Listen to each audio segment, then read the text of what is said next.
Ho! It's the In Search SEO podcast, your audibly entertaining home for SEO insights. In this episode, we jump on links versus mentions, when to link, when to mention. Google says just link naturally, but is that even possible? Related questions, aka people also ask, are on the rise, and we will get into all of the implications, plus a bit on voice search, and when will people start trusting it? I am your host, who will occasionally boast, and that rhymes, Morty Oberstein. I am joined by the terrific, the tenacious, the terrifying Jacqueline Harcum. Nice one. I don't know how I'm going to follow that. Hey, guys. Hope you guys are ready for a good show today. Yeah. Did you like the whole ho thing? I wouldn't go that far, but yeah. Do you know where it's from? Should I know? Where Yeah, you should know. Come on. Thundercats. Oh, from yeah, the 80s cartoon Thundercat. Oh, come on. All right. Listen, I am moving on from that before I get. Along. You're going to make me upset. Oh, boy. Okay. It's time to get right into it since Jacqueline has no idea about anything about 80s cartoons and 80s awesomeness. And we will get into it with what is hot in SEO. Red Hots! Get your Red Hots here! This is not just hot. This is hot on so many levels. It was basically a downright brawl on social media. Have I piqued your curiosity? Yeah, my curiosity is piqued. You look like you're on the edge of your seat. Okay. Okay. So there was this journalist, and this journalist wrote an article, and she used a source in this article, and she mentioned the name of the source in the article. And I should mention that this ran online, not in a newspaper, so that a link was possible, right? Okay, that's an important point. Anyway, the source was mentioned, and when the source saw this linkless article, they had the downright gall, the nerve, or as my people say, the chutzpah. You have to ball it up in some phlegm in the back of your throat. Chutzpah, right? Yeah, give it a whirl. Chutzpah. They had the brashness to ask for a link. And I'm plotting, which, by the way, in Yiddish means faint. I know a few words of my grandmother, most of which I can't believe an old woman would even think, let alone say. Oh, hi, Grandma. Well, anyway, not to get into my family's insanity. This reporter was very annoyed, offended, whatever it was. I already sourced to you. Why should I give you a link? A mention Tisk, is tisk. enough. Tisk, tisk. Well, all right, there's Smokey. Is a mention enough? I have so many things to say there. I'm going to have to watch my mouth because it got me hot.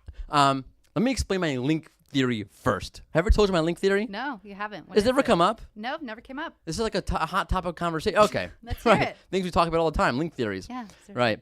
Okay, it goes like this. A link has two identities, two personas, two reasons for it. A link is, one, a way to source, like you would source in a research paper. And a link is a way to extend knowledge, ancillary knowledge, supplementary knowledge, a basic principle in education. You need to offer additional knowledge to build comprehension. If you're going to talk about quantum physics and string theory, you should probably link to sites that explain these concepts. Sorry to bore you with physics. Oh, no. All right. It's really very simple. A link is a way of citing, and a link is a way of building knowledge. And that's it. It's not a way to build your site, to gain link juice, to execute a good SEO strategy. Those are benefits. Link cite, they cite a source, and they extend knowledge. That is it. Doesn't that really simplify when to and not to link? Yeah, if only you could do that with all things SEO. This is not a perfect world. That would be amazing. This is not a perfect world. Not yet. Okay. Anyway, let's take this and return back to our journalists and their article. Okay, let's assume for the moment the company that they cited was not Microsoft. Not everyone knows who this company is.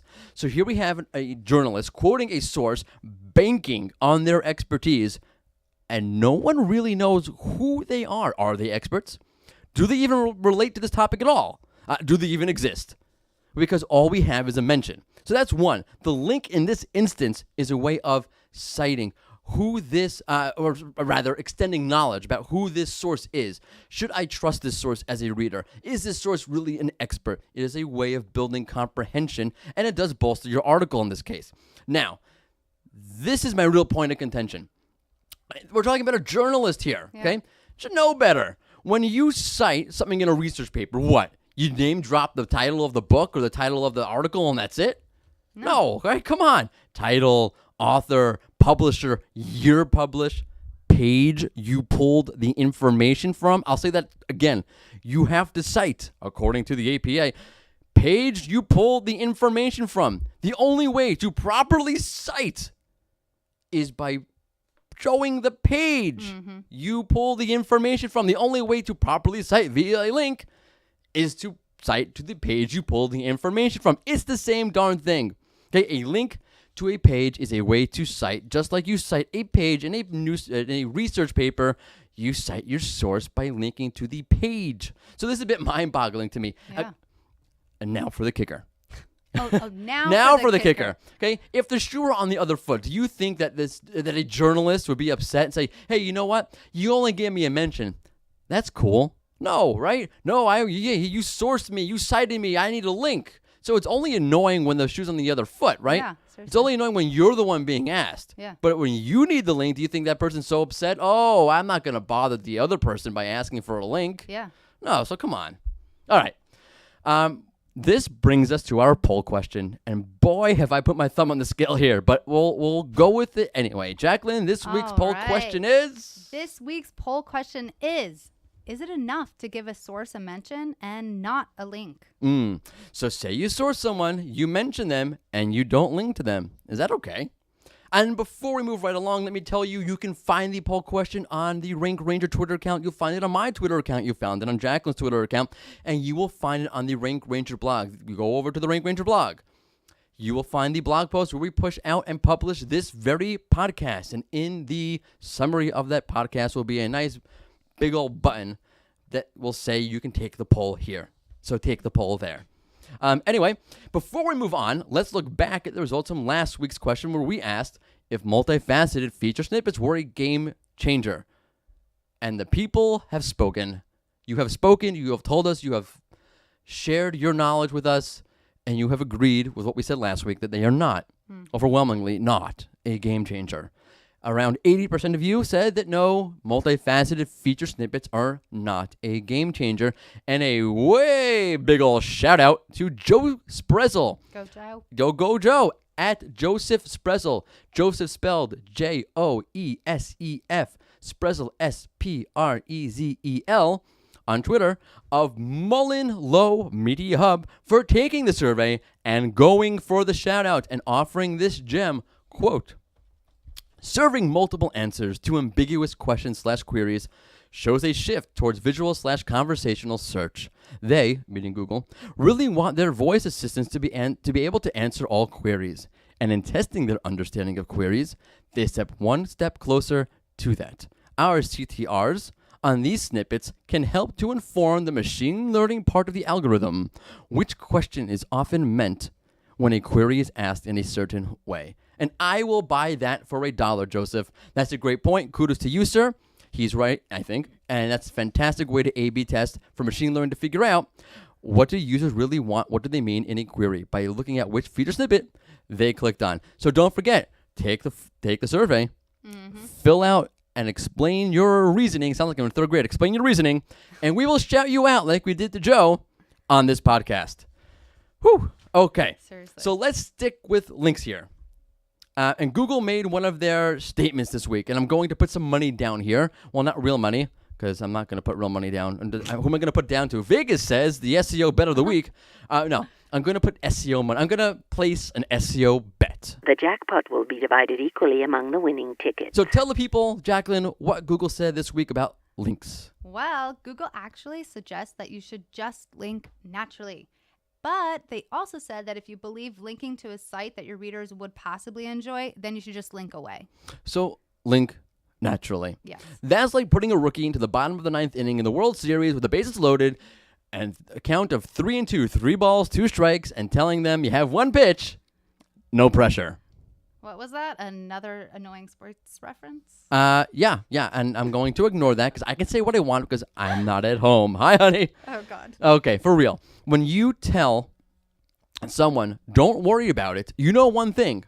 They're still going to worry about it. So when Google says, just link naturally, you know one thing, and this is my SEO bet, and I dare you to bet against me. When Google says to link naturally, one thing will happen, and that one thing is... we will all overthink this, create all sorts of whacked out interpretations of what Google meant, and continue to link just as naturally and authentically as Milli Vanilli sang. Let's hear your best Milli Vanilli impersonation. And by that, How well can you lip sync? How well can, well, I don't know. There's no music playing. I thought you were going to ask me how well can you do your best Milli Vanilli impersonation. I'm going to say, I don't know. Shake your head with your, right, I just with shake your my head. dreadlocks. You want to hear it? You ready? Let's 1, do it. Yeah, 2, go. 3. That's the sound of silence. Amazing. There you go. Amazing. That's my Milli Vanilli Amazing. impersonation. Okay. Listen, my point here is that as good as Google's intentions are here, and yes, they are good here, more is needed. Like at this point, statements like link naturally are the equivalent of political rhetoric. It doesn't help. It just makes everybody a bit nuts. And what we need is a serious and comprehensive guide on what linking naturally actually means. And I know that's hard because it's a qualitative issue and it's hard to quantify, but it would help out tremendously. And we are done with links. Links, enough. I'm linked out. Let's hop on to a bit of data. It's once again time to go data. Okay, let's talk related questions. You probably know them as people also ask. Well, this has become one of the more popular features out there. Google has bumped this one up a few times already. But in case you don't know, these are basically tabs that open to show featured snippets. You have a tab, a series of tabs, and inside of each tab is a question. You open it and you get a featured snippet, and the equivalent of a featured snippet. You have a summary and a URL. Well, not always. I'm seeing more and more often direct answers in the related questions. So do you like apples? Because how do you like them apples? Oh, God. Oh, come on. What movie is that from? This one I actually do know. It's one of my good. favorite movies, a classic, the one and only Good Will Hunting. All right, so at least you knew that. Yeah, you didn't know but Thunder. don't ask me. You didn't know Thundercats, but all right. No. Okay, so we've seen a big jump since around mid-October, where we saw a few large spikes, and now we're seeing something interesting. It's pretty much a slowing, gradual uptick. Tell us more about it, Jacqueline. All right. In early October, the related question SERP feature jumped from showing on 22% of page 1 SERPs, US desktop, to showing on 26%. Then towards the end of the month, we saw another jump from 26% to 28%. Now, we've seen in the future slowly crawled up to 30%. Right, so that's actually, believe it or not, so we jumped from 25%, 26%, now up to 30%. 30% of page 1 SERPs have the related questions feature on it. That's actually a 36% increase, believe it or not, and right under our noses. Now, this is, of course, important because, as I've said, the feature is basically a dynamically loading set of featured snippets / direct answers. It's a highly helpful feature. I love it. It may not prevent a click on any of the blue links on the SERP. To me, it's more about future queries, right? The user does a search. Perhaps they read the feature snippet. Perhaps they even click on the feature snippet. Maybe they head back to the SERP to see if they can find some more information about their query. And they head back down the SERP, and instead of doing another search on their way to gaining a broad and comprehensive understanding of the subject matter, they utilize the related questions feature. Right? They see an answer right there in a little box. They expand it, they find their answer, and they never do a second query. And they never see your link, which exists on that second SERP for that second query they would have done. That's a lot of seconds. Okay, let me show you. Let's clarify this, because that's a lot of jargon in there. Okay, I did a search for, and I actually did this, I did a search for Ask a Vet online, because my non-existent dog was sick, and I didn't find my answer. So my dog's not looking good. I want to call 911. Can you call 911 for a pet? What an interesting and staged question. That was in the related questions box. Can you call 911 for a pet? So I clicked, and I clicked on the link to Quora, to a forum there, and I guess I found my answer. Now, I wonder if I didn't find my answer there, I wonder what would have happened if there was no related question box there, and I wanted to call 911 for my imaginary dog, and I would have to do a second search. So let's pretend. Let's pretend I actually did a second search, which I did, for can I call 911 for a pet? And there was a featured snippet from rileysplace.org. It's like Oregon dog. Yes, Yeah, I know. I got confused. And how happy rileysplace.org was that I visited their site to see if I can call an ambulance for my dog. Oh, God. Yeah. Now, I didn't actually visit their site because I never executed that second search because the related questions box already gave me my answer right on the page. Right. Okay, so now rileysplace.org never got that click and Quora did. Get it? Yeah. Got it. So more related question boxes means more or less traffic to your site potentially, depending on if you are in or not in a given related question box. And enough of that. My imaginary dog is fine. She just sheds too much, but that's okay because it's non-existent hair. I have officially gone over the edge. No, I'm done. seriously. Please take it away with the news.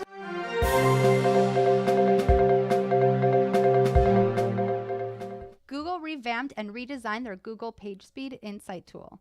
It's a lot more visual than it used to be, and it's now powered by Lighthouse, so you get some of those metrics here now as well. Oh, that's cool. Yeah. Yeah. All right. What else we got? All right. Google launched a new portal at WebDev, which takes a URL and gives you back a slew of scores aimed at more modern metrics, like if your page meets the item listed on the progressive page, the progressive web checklist. Right. So I Yeah. know, right, yeah, there's a little bit of controversy out there. I know Barry Schwartz from SEO Roundtable did a whole poll. Do you like it? Because on that page is an SEO score that Google gives out. And people are asking, is this really Google's place? Is it their role? That's that sort of thing. You know, I don't trust Google, which that's not my reasoning at all. You can trust Google. They're not bad. I love people think, oh, maybe Google's bad.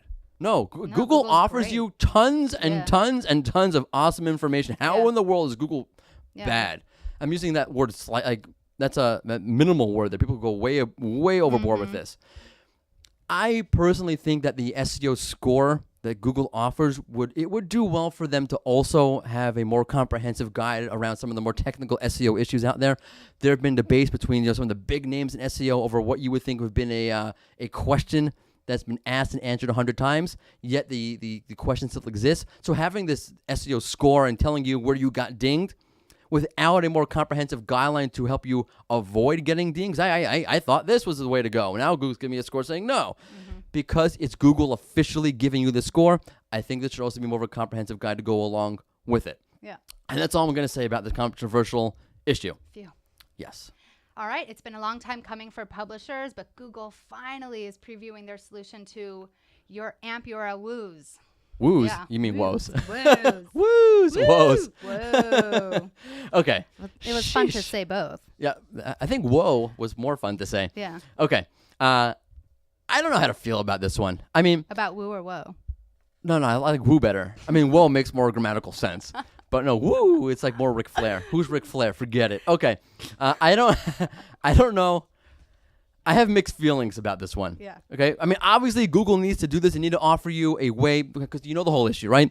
You have your Google's caching the page, the AMP page. So when a user clicks on a result and they head over to the CNN's website, the URL they see is a Google URL, not the CNN URL. So now they're previewing a way that this is going to show you CNN's URL. So yes, they have to do this, of course. Obviously, I don't have mixed feelings about that. That's great. This is a long time coming. What I'm worried about is that the damage has already been done.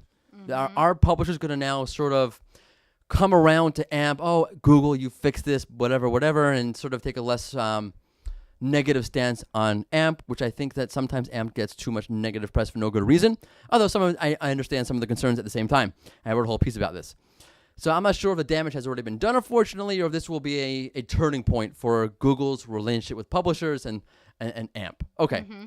What else is on the news agenda? All right. The IAB has put some data on the first half of 2018 that shows that search ads are still the dominant place for ad spend.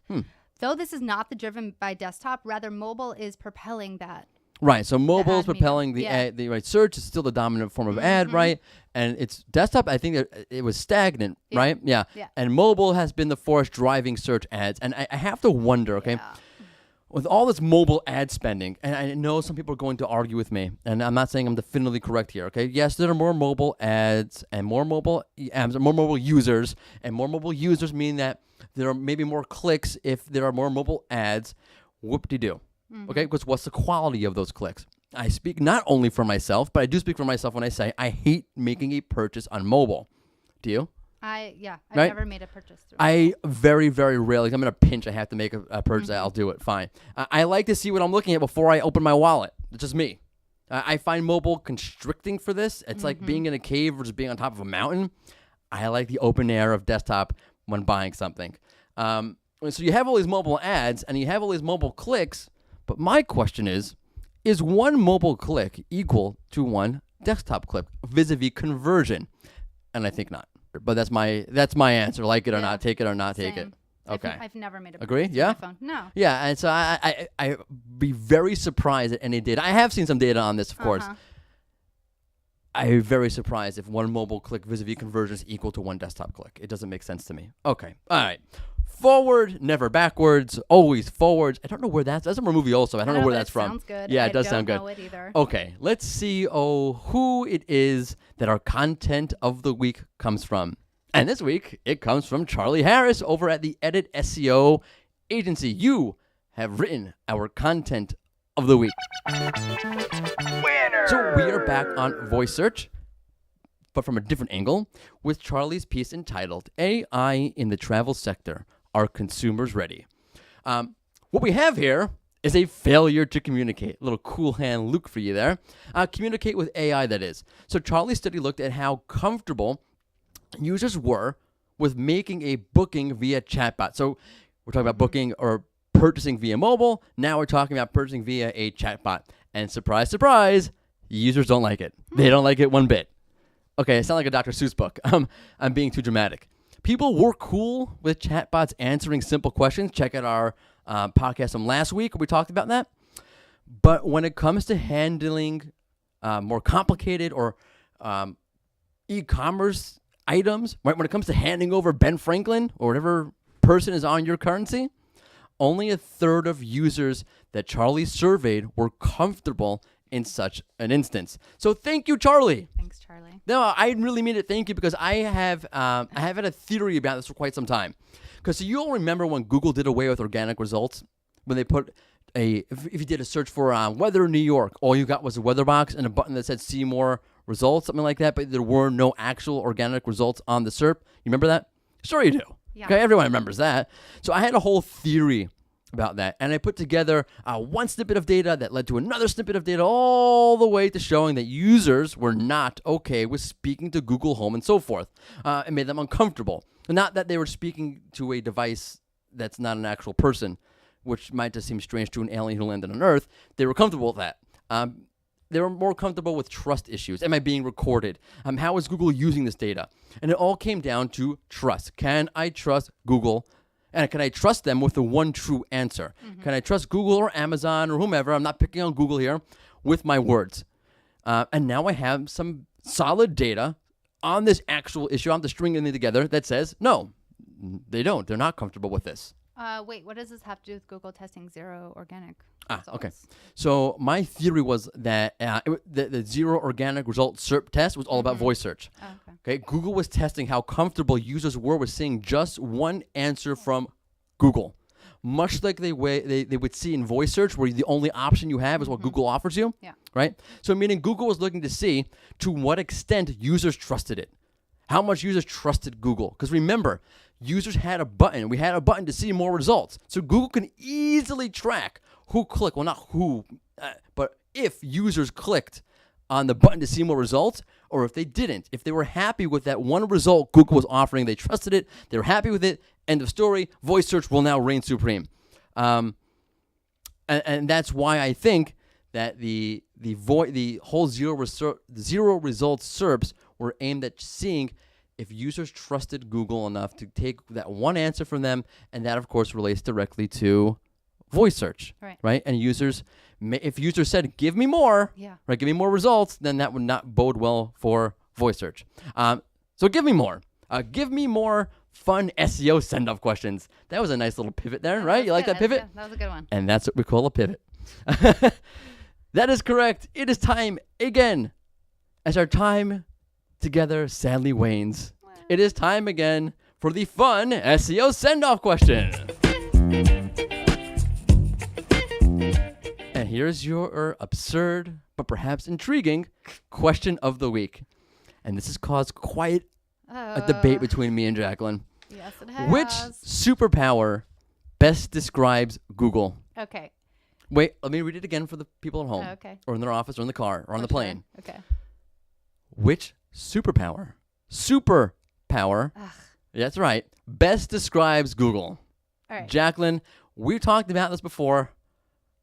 Okay. What's your so answer? I said mind reading because Why should that apply to Google? because they're getting the hang of guessing what the user wants before the user finishes typing it in. You've gone. They Very good. can read our minds. Ooh, Yeah. great. And just so you know, the Wait. office did agree with me. An office thing. Everyone else in the office except Morty. That's agreed not that mind entirely reading correct. is- Wait. They don't know what we're talking about because mind reading, folks, is not a superpower. Oh, because you could read minds. No, this is not Zoolander. Okay, mind reading is an awesome power, but it's not one of a superhero. It's one for the psychic on the corner. You're from California. You're used to psychics reading Venice minds. Beach, yeah. Okay, that's not a superpower. What are you gonna do? Okay. The superhero knows that the villain is now going to rob the bank, except the superhero has no superpower. So I know they're going to rob it, but I'm going to get nailed on the way out because they're going to beat me up because I have no real superpowers. All right, Morty. I think That's ridiculous. I mean, I don't know. We're gonna have to agree to disagree. Flying on this is a superpower. one. Yes. Okay? Or yeah. Super strength, superpower, because you can actually do something with it. You could do a lot. No, with a mind reading. superhero can't do anything with mind reading. They have to be able to levitate stuff and throw stuff at people also at the same time. You see that? Okay, I would love to know what our we're what our leaving this. Okay. We're not. I can't handle this. All right, Morty. Please, let's hear yours. Please. Okay. What is Mine is a yours? real superpower. Uh-huh. X-ray vision. Okay, yeah. Okay, that's, I think, the superpower that you meant. Okay? Because Google can see through things and knows what you want. Nice, Get it? nice. Uh-huh. Okay? Yeah. That's a real superpower getting to the same end that you got at with your non-superpower. I'm sticking with And it. but fine. Okay, well that will do it for us here, where we don't know anything about superpowers, and at the In Search SEO podcast. In search because we're all in search of something, Thank you for joining us, and have a good one. and it's not a superpower.